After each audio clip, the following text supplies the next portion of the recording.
Hey, welcome back to another episode of the Battle Buddy Podcast. Got a great guest today. It's always wonderful to have somebody local that I know personally. So you're going to love this nonprofit and what they're trying to do. This is all about mental health, suicide. We got to end those numbers. Before I get started, make sure you hit that like and subscribe button and follow. As always, make sure you follow my guest too.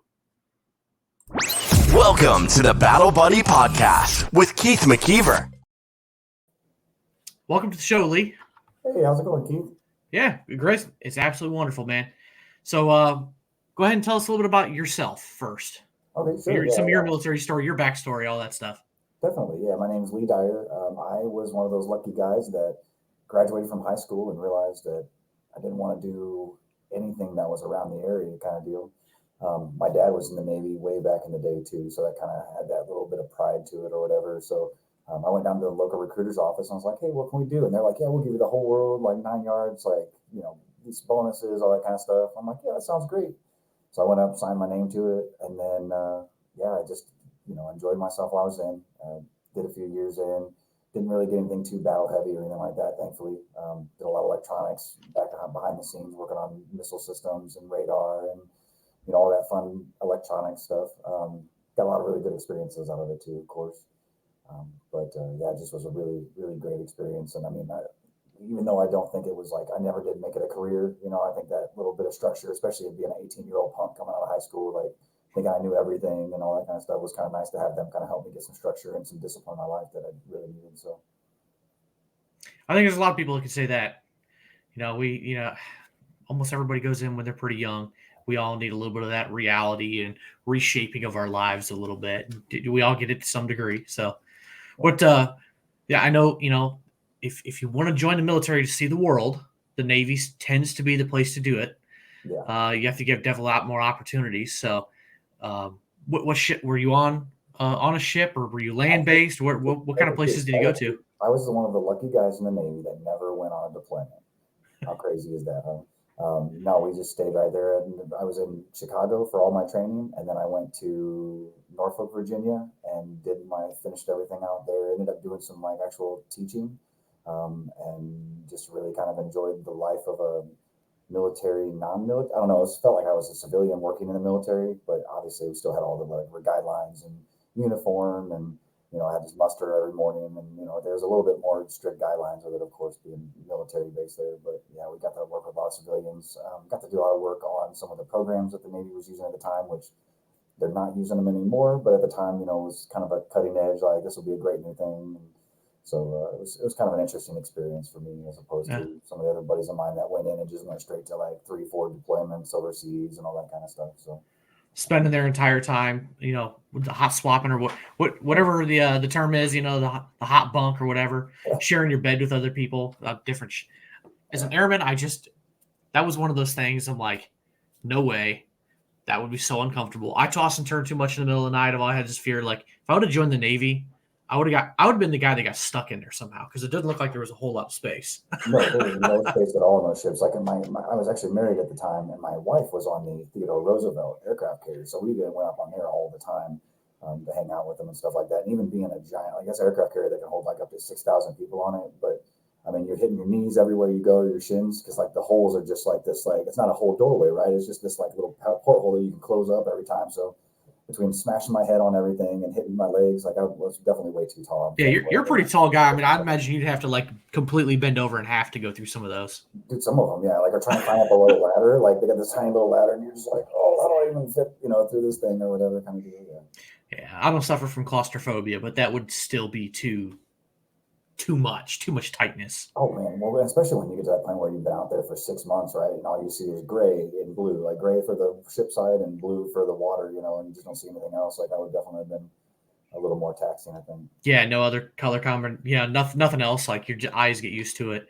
That's how I felt like on my first deployment, and then when we came back, we actually landed in Thailand for just a couple of hours. But to go from just everything being desert and brown, and even the buildings, all the Air Force buildings, everything was brown, and then we landed in this jungle, and we get off the plane, and everybody's just like green. I haven't seen this much green ever. I mean, it was just wild. It was like your, first taste of candy ever. Like, oh yeah, dude, what is this? This is amazing. Oh yeah, totally missing out on that. Like, just having that difference and drasticness for so long, you know, I mean, even like during COVID, everybody's seeing inside their house, right? Then you get to a point where you're like, okay, I don't really like my house as much anymore, right? Let me go somewhere else. Like, you don't want to move, but at the same time, you're like, okay, let me get out, let me get away from looking at what we're looking at, kind of Yeah, deal. get me out of these four walls for crying out loud, Oh and yeah, away from these people. You know, you love your family, but you know, your oh family yeah, drives you nuts when you're that close to them. totally.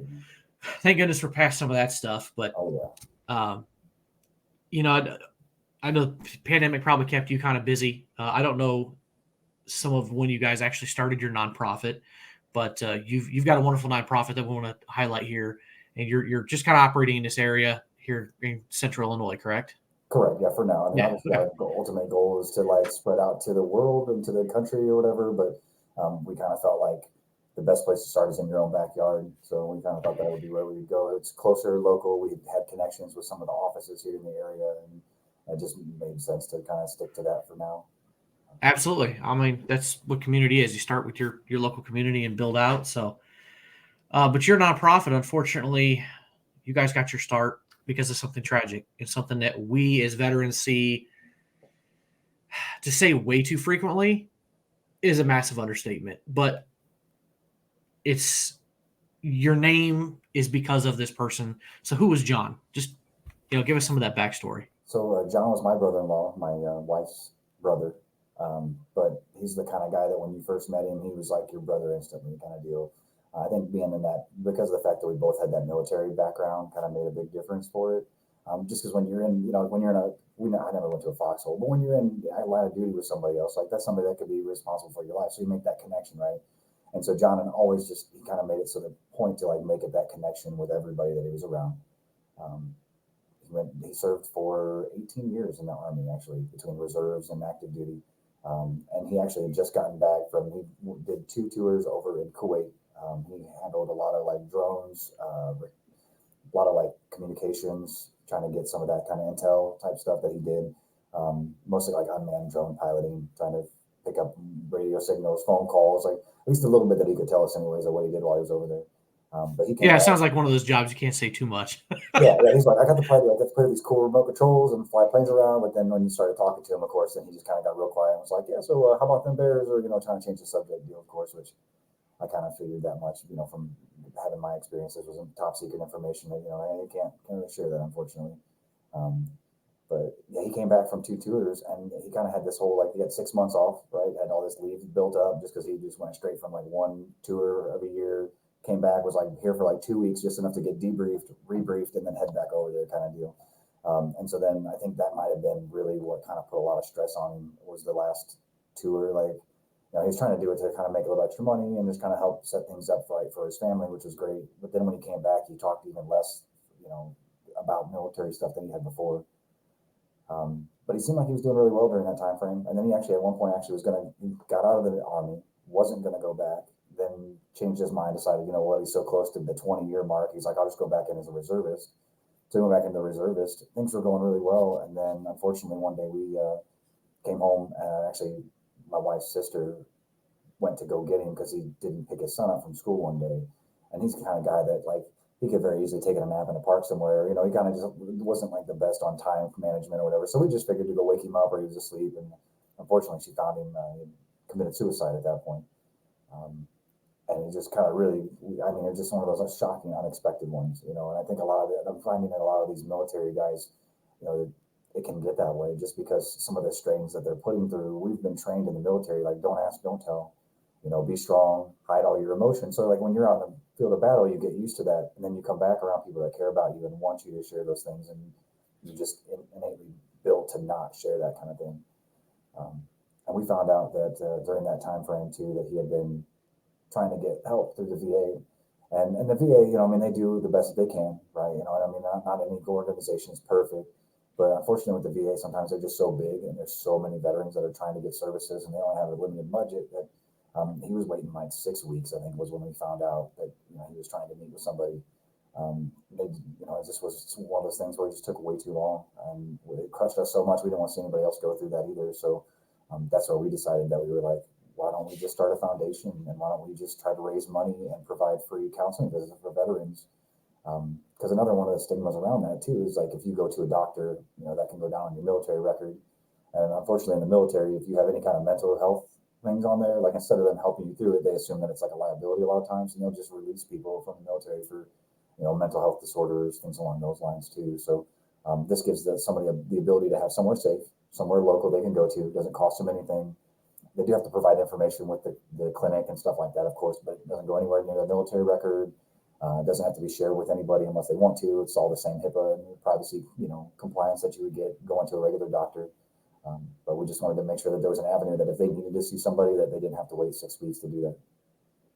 Yeah, I think sometimes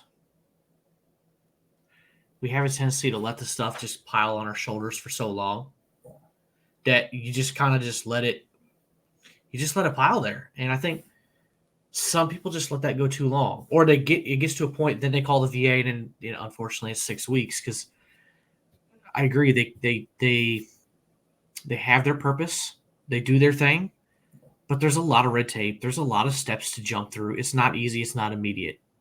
It should be, but then again, there's a lack of mental health professionals in this country too. Yeah. So you combine that with the system, and we all know they don't pay their doctors enough. Oh gosh. No. I've heard that from my own doctors at the VA.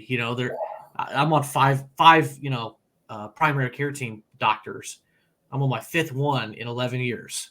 Yeah. And it's one of the factors I even heard. My own doctor told me that. She's like, yeah, she goes, I'm here because it's local and it's close to home. But for a lot of people, they can make a lot more money somewhere else. That's why they're here for a couple of years and leave. So same thing with counselors and things like that. So it's just kind of the nature of the beast in the system we have to deal with. But it's unfortunate that there's that gap in coverage or care. And I applaud you guys for seeing that and, doing something to try and fill that for people. Yeah, that's actually something we're trying to work towards too, because there's some special certifications that you can get for counseling. That's like a grief and like PTSD veteran counseling. It's not like it's an entire school, but it's a program that you can put people through as well. So that's like kind of the next step that we're looking to, because we kind of found that as well, like with the lack of providers available, reaching out to the different clinics and locations, and there were a lot of people, and I applaud them very much. There was a lot of counselors that already had a couple of veterans, that they were giving free counseling to, et cetera. But that's only one counselor. They don't have that, like, the ability to see an influx of patients like we would. So, thankfully, John O'Day is able to help us there. But I can just continue to see that as we keep growing and we keep getting more referrals and more people needing to talk to somebody, that, we're going to get to the point where that clinic's not going to be able to handle the income that we have too. So that's why we're kind of looking at different ways and different avenues to kind of just provide that for veterans, having somebody to talk to, also, creating like a get together once a month or so to just kind of like give you the ability, because sometimes you don't need a counselor. Maybe you just need somebody else to talk to that's been through it with you too. That happened many times. Certainly a way to bridge the gap. Yeah. And, it's kind of weird. Like, that's a good problem to have too, of growth. Yeah.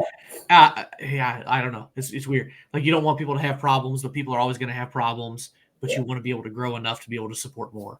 Exactly. So, so not in every situation in this world do you work yourself into the next problem on purpose. Yeah, right. But, so it's a good thing. It's definitely been a fun avenue from that standpoint of like learning how, because this is the first time we've ever done a nonprofit before. Like, I'm a complete new person to all of it. So there was a lot of we started in 2019. My brother-in-law committed suicide on March 22nd, which honestly, I know it sounds terrible, but we kind of thought it might have been him like sharing a sign with us, because that's the number been for the last few years now, is that 22 veterans commit suicide every day. And that's something that he had talked about too, with the fact that, we needed help for veterans and for mental health, and it's kind of, you look back and you think maybe that was a sign that he needed help too, but it's just, so hard to tell when they look like they have themselves all well together, because we've learned for so long how to put up this front, and change that. So it can definitely get bad very quickly. And so we're just kind of glad that we got started when we did. So we started officially in June. It was just a lot of research, a lot of like finding state laws and trying to get everything all set up. And even to this day, still, a new system to learn every day. It seems like we had an event recently. It turned out great, but then we found out that our marketing could have been better, maybe got a better turnout or whatever, right? So it's just all those fun little things with any business or any new, foundation or whatever that we're kind of going through. So it's been an amazing experience. So there's been a lot of outreach from people like yourself having us here on the podcast, which is amazing. We've had some news people, and just kind of the ability to see veterans and talk to the veterans at our different events too, and just be able to kind of share that and get that word spread out and try to break the stigma. Because as much as we want to help veterans and we want to provide those counseling for them, it'd be really nice if we could kind of start working towards a new way forward, where as soon as these veterans get out of the military, whether they have addressed issues with PTSD or not, that we kind of can have a system to kind of help guide them back into that civilian world and get them back used to being, just kind of being a normal person again, and trying to take care of them from that aspect before it gets to the point where they're at the wit's end, needing somebody to bring them down off that ledge per se. Yeah, even if somebody's perfectly fine, you and I've been through it. Yeah. Transition's lonely. You go from one world, one system to a totally different ballgame. Yeah. So I don't care who you are, whether you're getting out of the Guard, Reserve, or active duty. Active duty is probably worse because you're somewhere else and you got to move back home or wherever you settle down. But you got to navigate life and all the complexities of it. Yeah. And, you're used to being paid on the 1st and 15th. You're used to medical coverage. You just go to sick call, you have all these other people looking out, watching your back, and all of a sudden you are navigating everything by yourself. Yeah.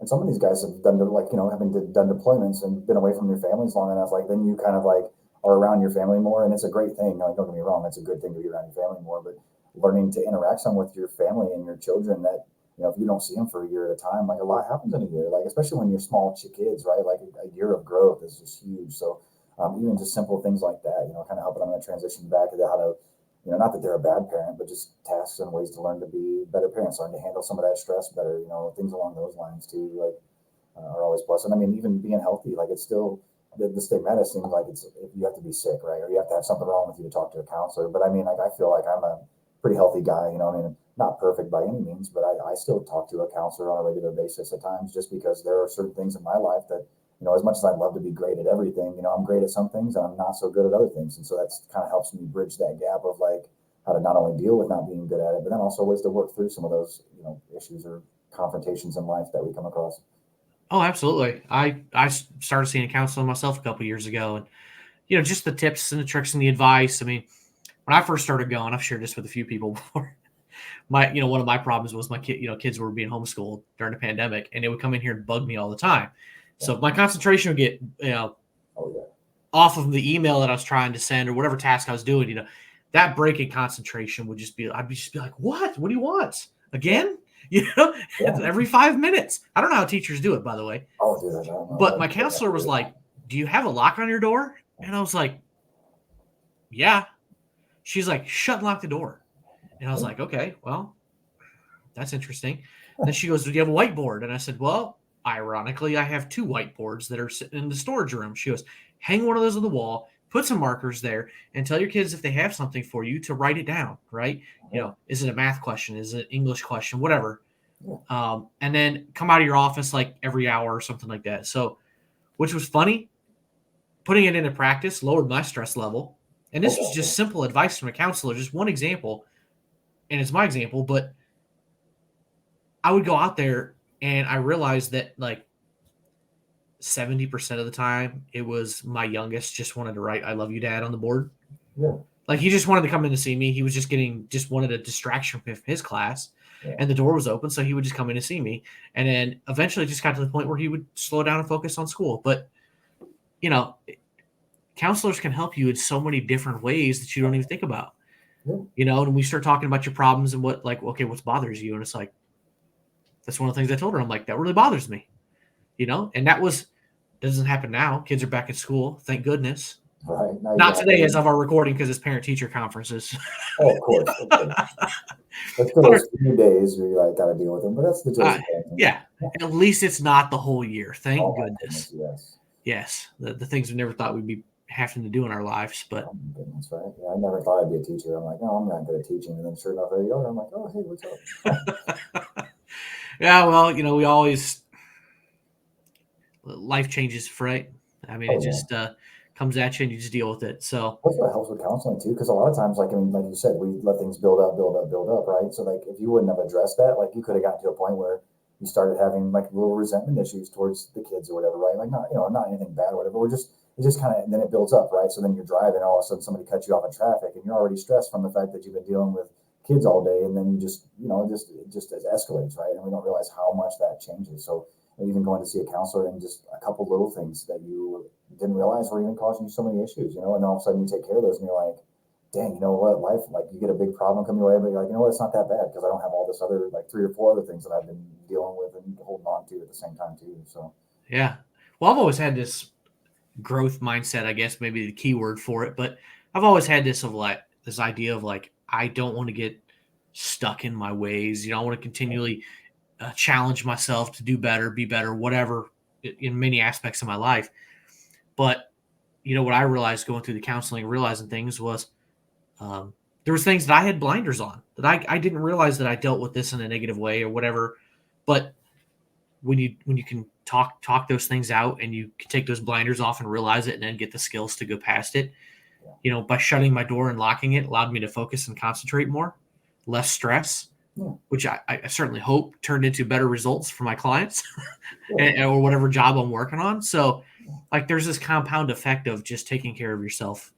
Well, it probably helps the kids too, like, because now then with them having that access all the time, they just come in and have, like, sometimes have negative or not always positive interactions, right? But now with you having that time set apart, when you go out, like, you're mentally prepared to deal with anything that comes your way, or at least you're a little bit better prepared, right? So then, like, those little interactions that your kids have that they'll remember are going to be more positive. So then they're going to think, well, yeah, Dad was working in his office, but he used to always come out, like, and just check on us, make sure we're doing, and that's the kind of stuff that they would remember. Whereas otherwise, they would remember, yeah, we used to go bug Dad all the time and yell at us and like tell us to get out of his office, whatever, that kind of deal. So it's just nice to kind of change some of those stigmas, and even in your family's life, and I think with my counseling, it's helped my families out too, because I've been able to use some of the techniques that I've learned with my kids too, like raising them, and because we all go through the same struggles and stresses. It's just, it's a different one specific individual stress, but it's still stress on the body. It's still the most important thing you've ever done in your life, whether it's like a math test for my kids or it's me trying to plan an event, to raise money for veterans and for suicide. It's like, it's always gives you those nerves, always gives you that stress, but like, learning ways to deal with that, you kind of share some of that with the kids too, and like help them to kind of learn to see things in a better way. I just had a random thought. We could also use the skills we picked up in the military to teach things to our kids too, outside of, this to help you get through a counselor, but just how to deal with problems in life and navigate things. And like, one of the things I try and teach my kids all the time is like, I don't pay attention to certain things. I don't really pay attention to the news. I don't really, I just don't watch the news. I just don't pay attention to politics and things like that. Like, if it doesn't affect you, ignore it. Cut the distractions out. Just one example. Like, sometimes we have to realize we have a lot of things we can give to our children. Yeah. Just as a side note there, but no, definitely. No. It's a good side note too. Yeah, because there's a lot. With the discipline and training, and like even with homework, like teaching my kids and making them sit down every night and get through the homework and helping them out, and making sure that that's your priority first. That way, you teach them to take care of your business first.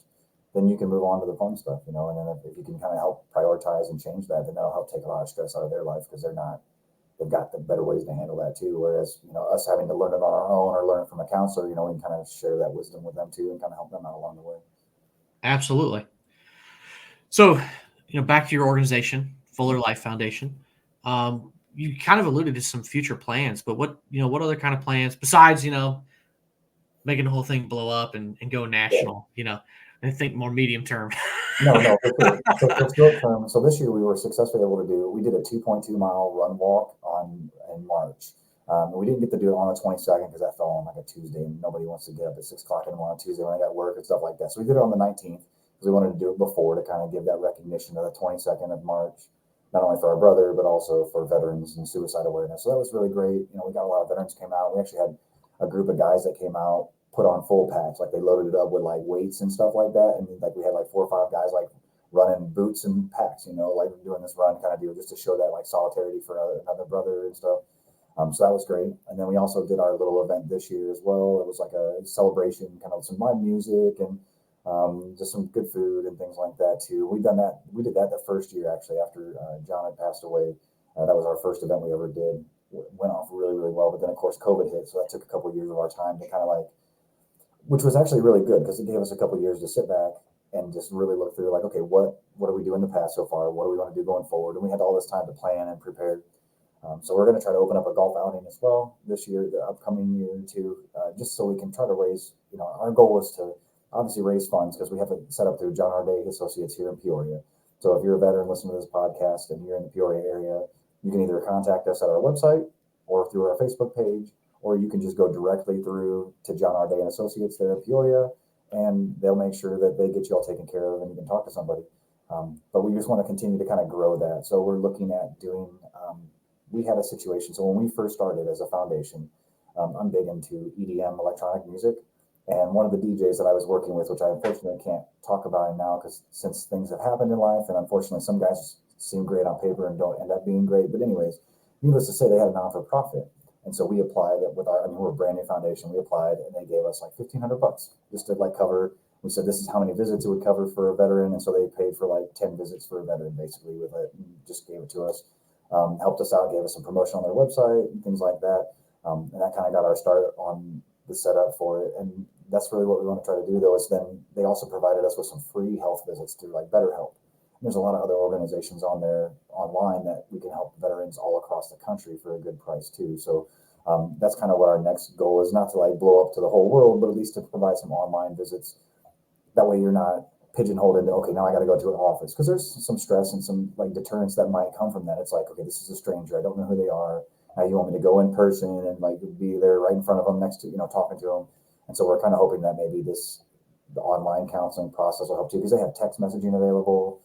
They have all kinds of different resources that are available that are besides just your like once a week, 30-minute visit with a counselor as well. So that's kind of our next plan and hope for Attack, is to continue to grow with our events, continue to raise the money, and then hopefully reach out now to being able to do it online as well. That way, if you have a friend that's reaches out to you on the podcast that's from Florida, well, they wouldn't want to come to Peoria every week for a visit, but if we could get them online, then we can still get them some help. And even if at that point they'll give them some time, right? So find something locally, maybe, if we could give them 4 to 5 visits, give them a month and a half, 2 months of visits worth to just get them through that transitional period where they can find something locally and go forward. And if they can't, then be in a position where we can just kind of keep providing that for them, as long as they continue to use it. Yeah, you kind of hit on something that's, I think, very important is, the virtual consultations, because I think there's something very important about somebody being comfortable in their own environment. Because in counseling, you need to open up. You need to have that communication with the counselor. And sometimes it can be a little awkward in person. Yes, you're in person. I think there's pros and cons to both. But when you're out in your own environment, in home, sitting on a couch, in your office, sitting at the dining room table, whatever, you're at your home. You're in your safe space. You're in your comfort zone. Yeah. And for some people that might be more beneficial. For some other people, maybe they just need to go, physically be in there. But, I know when given the chance for some of my consultations for certain things with the VA, like you got a video chat or a telehealth available, I'm going to take it. Yeah. If I got to come in for something, they got to stick a needle in my arm, draw some blood. Yeah, I got to go in for that. But if you just want to talk about how my medicine you already prescribed and I've been taking for a while, and you just want to check and see how things are going, then yeah, by all means, let's. Yeah, like why do I want to leave my house? Yeah, why do I got to put pants on and why can't I just be in my pajamas and just do it from home, or whatever, right? Exactly. I mean, it's so much more easier and convenient to just hop in. That could just be me too. Some people maybe want to go in there. Yeah, definitely. And that's the idea behind it too, is like if you provide if we provide people with enough opportunities and different ways to accept, to not accept, but different ways to go through the counseling, like be comfortable. Like, we want to help you. If you want to do it at home, do it at home. If you want to do it over the phone call, like do it through a phone call. If you want to go in person, like we kind of just want to like do as much as we can to continue to be there and be available for veterans. We've even recently had a couple people where we've been able to kind of help them with some prescription medications, like had a couple of veterans reach out, and so like, yes, we are focused more on the counseling visits and stuff, but if you're a veteran in trouble that needs any kind of medical help or assistance along those lines, like definitely reach out. Like we don't mind doing, 1-by-1 cases if it's a real need, and was kind of nice for us to kind of still, even though it wasn't what we were expecting when we got the contact from them, it was still nice to be able to like help out and provide assistance to a veteran that was struggling and wasn't sure how they were going to continue to keep going with their medicines and stuff like that. So, I think that's our biggest thing, is just making sure that we provide enough availability to just help as many veterans as we possibly can. Absolutely. That's great too on the medicine, because you don't want to get behind on that, especially if it's something in the mental health side. that helps regulate somebody and keep somebody where they need to be. You definitely don't want to get behind on that and play that catch-up game. So, Oh gosh, because I mean, even the side effects just from like, I mean, you also go through withdrawal sometimes with some of these medications because you have a chemical imbalance or whatever that, diagnosis may be, that this medication is actually helping adjust that for you. And then you get to yourself to that right level. And then all of a sudden you either can't take it anymore or you change it drastically, like that can have a huge change on your mentality and how you see things, to the point where like we've had some family members of ours that have gone through some mental health. So that's why I think it helps it hit a little closer to home to where like you can almost don't recognize people like where they're, when they're in a moment or having a moment where they're not themselves, like, it's can be difficult. So that's why we wanted to just do whatever we can to kind of help prevent that, because obviously we want to be there if somebody gets to that level, but anything we can do to kind of help ease that level, even like, instead of being a 10, drop it down to an 8 or a 7, this is always a plus and a relief. Every little bit helps because at the end of the day, we have to do whatever we can to lower these numbers. And I don't mean just suicide either. I mean, it's substance abuse, it's homelessness, it's all the problems that touch our community. We gotta lower those numbers. And I've said it before that I think civilians do care about us. They want to help us. They want to care for us. But nobody knows our problems like us. Yeah. And if we to really end these numbers, we need the support, the I guess physical support, but we also need the money support from civilians because we're a very small percentage of the population. Yeah. But we need to band together to end these, and that can look in a lot of different ways. And you mentioned your event, which I went to, your little fundraising event. You had a live band collaboration. For everybody listening, if they're running a nonprofit, you cannot do it alone. Definitely not. Now, I'm going to maybe steal a little bit of your thunder here, but your nonprofit, you had a veteran artist doing a live painting. Yep. You had a couple of bands. You had another guy, Mike, who runs another nonprofit here that's about veterans and art and kind of healing through art. He made a stop out there. There was a few people I didn't meet that I'm sure are connected in some way, shape, or form. So, like, you got to bring the people in the community together to have that support. So you guys did a great job of that. It was a fun little event. Took my family out there. They loved it. Even Mike bringing his goat. Yeah, we were going out there for a while too. Yeah, but that helped too. Like I said, MDs was great. Mary Beth at MDs there kind of brought the whole thing together for us. Gave us, didn't charge us anything hardly for all of it. Like they put together a special drink, So it's like leaning on others, and that kind of helps with even in like us as veterans. Like it's okay to lean on another veteran or another person. Talk to them, or if you need help, ask for it. Like if that person can't help you, like a lot of times. Like if you don't have the exact, like you have so many resources, right, from doing your podcast. So if somebody reaches out to you and they're like, "Hey, I need help with this," you're like, "Well, I don't specifically do that." But he's like, "I think for my context, I think these guys here would be able to help you," or something like that, right? It just helps to have resources and just friends together to kind of all band together to help each other out. Absolutely, that would be a really cool idea. I think someday too, it'd be have like a veteran like resource, not like a resource book, but like a businesses that all like not only support veterans, but are like have veteran people that work there, stuff like that. That way. Like if I need to get my car fixed, like, okay, I know that Joe down at the local body shop, that guy was a veteran, man. He did 10 years in the Navy or 10 years in the Air Force or whatever. Like, let's go down there and help him out, right? Because then you're putting a little bit extra cash in his pocket. And I just think that's kind of like, again, one of those things of like us helping each other out, right? Like, let's just boost each other up because there's only so many of us, right? So want to take care of each other and keep each other going forward. Yeah. And unfortunately, a lot of guys get out and they don't want to identify as a veteran. Yeah. Which I get it. You don't want to be that guy, right? That's basically just walking around with veteran tattooed across your forehead and like thank me for my service and stuff. But like, you shouldn't hide from the fact either. You should be proud of your service. Definitely. You should be connected to your community. You should be plugged in to some degree. I get it. It's different for some people, especially our Vietnam vets. Those guys. Obviously, we all know how those guys were treated coming back, but you should be proud of it. It doesn't mean you got to wear the campaign, hat that's, Vietnam veteran or whatever. I've got one. I very rarely wear it. Yeah. I don't wear t-shirts that have the flag on the shoulder and stuff like that. That's just my personal preference, but you should be proud of your service and you should be connected to the community.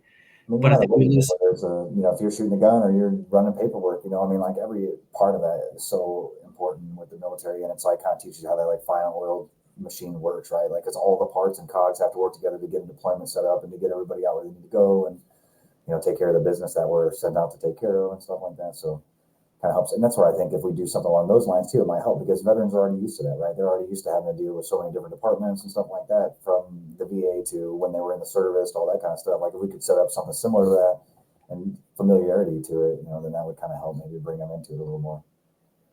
Absolutely. So when it comes to statistics and helping veterans, how do you think veterans out there, when they run into another veteran who's having a problem, can really help with that person? If that person's in some way, shape, or form, physically saying it or not, that they need help, how can they, really help try and make an impact on that person and lower the statistics? I really feel like just showing that you care sometimes makes a huge difference. If somebody comes to you with an issue or a concern and you don't have the fix for it, I mean, because we can't always fix everything, sometimes but just sometimes even just being there to listen to them. I think another good thing is reach out all the time as much as you can. If you have veterans that are friends of yours or acquaintances, or if you have their phone number, their email address, their friends of yours on Facebook, I mean, I try like once a month to chat with some of my veteran friends, and even some of my guys I was in service with too, but even guys that I haven't, that we've met along the way through the foundation and stuff like that, to just reach out to them and talk to them and say, hey, how's it going? Try to invite them out to different little events, stuff like that, just to kind of make sure that you don't have to be there 24/7 for somebody, but sometimes when you're in a dark place, that one person reaching out and being like, hey man, I love you. Hope you're doing good. If you wanted to get together someday this week or next week or whatever, hit me up, if they don't reach out, that's fine too, but you still made that connection. Somebody out there knows that they care about them, and that makes a huge difference just in small little ways. We got some literature too that we're getting ready to load up to our website. So we went out, we got a chance. I'm not the best website developer and stuff like that, so we're learning all that stuff. That makes two of us. Yeah, so I'm a little bit behind on catching up on some of our information, but the plan is for next week to kind of get the website updated with some stuff. But we were able to. So back in June, we went to Electric Forest as a foundation, and we got to have a little. It wasn't like a booth per se, but we had a small table set up, and we put a banner up, and we just put on the banner. It was like a picture of this forest, and it said, "It's okay to not be okay." And then we had some pamphlets of literature. So I'm going to try to get some of that literature put up too, but just like ABCs of veteran suicide, ways to help your friends in that case, like that aren't veteran related. And our goal of that weekend and the whole time we were there was just to kind of let everybody know that we loved them. We were there for them, and we had quite a few surprise. I was surprised how many veterans actually came up and were like, hey, I'm a veteran too. Like, thanks so much for being out here, that kind of deal. We were giving out stickers and just something to kind of help pump everybody up and make them feel a little bit better. And then, of course, we did our event too. So we got a little bit behind on catching some of that stuff up. But it's just nice to, with our foundation not being set in stone on any one specific thing that we do, like anything that we can do regarding mental health or, helping promote that cause and letting other people know that, hey, it's, if you're having a crappy day and you don't want to talk to anybody and you just feel like crap, like it's okay, like to feel like that. Like it's what we do afterwards is what makes the biggest difference, in our lives and the changes that we make. So. Absolutely. Well, I think you guys are definitely got a good foundation built for how to help people improve their life, and no pun intended, but to build a fuller life. To really take things to the next level and find a way to thrive and survive and press on, and most importantly, be here tomorrow. Yeah. So now, what last question for you before I let you get out of here? What kind of help or assistance are you guys looking for? What would help take things to the next level for you guys? Gotcha. Honestly, for us right now, I think the next level for us is going to be working on some of our marketing, trying to get our information out there more. We've done a pretty good job over the few years of doing some fundraising. I mean, we're not like rich by any means or have a huge bank account, but we have enough funds set up to where, if we had 10, 15 veterans, 20 veterans, however many, I think we can do like 50 veterans right now for 4 visits, with the possibility of doing an additional 2 to 4 after that with the counselor if they feel like they need it, or have a little couple things that they're going through. But our biggest thing right now is that we just feel like we don't have as many people coming through for it. And I think part of that's the stigma from it, but I think another part of it too would be just like a marketing standpoint. So I think just me continuing to work on it, learn, and if there's anybody out there that's amazing with marketing and has is really good at the kind of catching people's eye and getting people interested, like definitely reach out. We would love to talk to you, chat with you, buy you a cup of coffee, and just, even if it's not necessarily you doing the workforce, whatever, just kind of some ideas or tips that might help, would be great too. So Yeah, no idea is a stupid idea. yeah, but you always have to remember when it comes to nonprofits, it takes people to run it. Yeah, that's always the key. that's the key. You can do you can pull off anything, Yeah. but you got to have the people to lead it and run it. Exactly. I was told that many years ago by Phyllis Perino for the Greater Peoria Honor Flight. I came up with some crazy idea. She's like, "That's awesome, Keith, but you're going to need like 25 people to run it." Yeah, right. And I was like, that's a good point. You know what I mean? Like, there's that fine balance you got to come up with. But she was 100% right, and I think about that all the time. Like, you could pull off the biggest, grandest, craziest fundraising or awareness campaign ever, but you got to have the right people and enough people to run it. So, but I do encourage anybody who does have any kind of idea out there, if you have ideas, advice, connections, anything for Lee or any other nonprofit out there, if you see somebody that's doing something good, reach out to them and offer to volunteer, offer to help, offer your assistance. So, yeah, if you see a veteran out there, say hi to them, thank them for their service, and tell them you care about them. And I know that sounds silly, and they might hear it all the time, but not every veteran hears that all the time. So, it's definitely a rewarding thing. Absolutely. Every day. Well, not every day, but like once a month, check in on your vets, like your vet friends or whatever too. Like, even if you don't feel like you need to talk to them, just shoot them a message or something like that. That'll make a huge difference. And that's something simple that doesn't cost you any money or any other than just a few minutes to just reach out and say hi to your friends and let them know that you're still batting for them and thinking about them. That is probably the cheapest and easiest thing any of us could do to help lower these statistics, because I'll be the first to admit I am not the best at doing that. And my Facebook page is full of guys I served with or guys and gals I've met since then. I got enough people I could probably reach out to 2 or 3, 4, maybe even 5 a day. For all month and touch everybody once a month. Yeah. It's not the easiest thing to do, but we all need to do a better job at it. Yeah, just one person a month, even if you start somewhere there, right? Like, if you don't reach out to anybody now, if you reach out to one person a month, like, that's one more person that's going to have a better chance at, being around tomorrow or getting to see them the next time you guys hang out or whatever. So, absolutely. So, well, Lee, I really appreciate you stopping by and sharing with us what you're doing. Hopefully it inspires somebody else maybe to do something similar or support you guys or support a nonprofit doing something like that in their neck of the woods, whatever the case may be. So I appreciate you. Thank you so much, man. I appreciate you having here. Just remember, if it sounds scary, it probably is something that's worth doing usually. So go for it. Even if you're nervous, you've never done something like that before, just let it go, man. It'll be fine. There's always a way to do it. If you got a passion for it, you'll figure out a way. Totally. And for anybody listening, I've had it scrolling for a couple minutes here now. The website, afuller.life. It'll be in the show notes. Don't worry. As always, it'll be in the show notes for anybody. So make sure you go follow, go check out the website, go check out Lee's social accounts, whatever accounts you got out there. Where else can they find you, Lee? So we are currently on Facebook. We've got our website, and we are in the process of doing Instagram. Apparently, that's the new way to share some stuff out there. So I'm older. I don't even feel like I'm that old, but like, technology's changed so much that even Instagram feels like a young kid's game. But yeah, we're going to have an Instagram account up soon, but they can definitely reach out on both of those places. Though Facebook and our website's always open, and feel free to send us a message or an email. We'll definitely get back to you. Awesome. When you get that Instagram built, you let me know, and I'll add it to the show notes at a later date. Sounds good. All right. Thanks again, Lee. Have a great day. All right, there you have it, folks. Make sure you go check out, like, and follow Lee and the Fuller Life Foundation. You can go check out all kinds of resources and information on my website. Like I always say, if you find something that's not there and you think it should be, reach out to me. I'm holding you guys to it. And remember, the National Suicide Hotline number is now 988-PRESS-1, or you can text 838-255.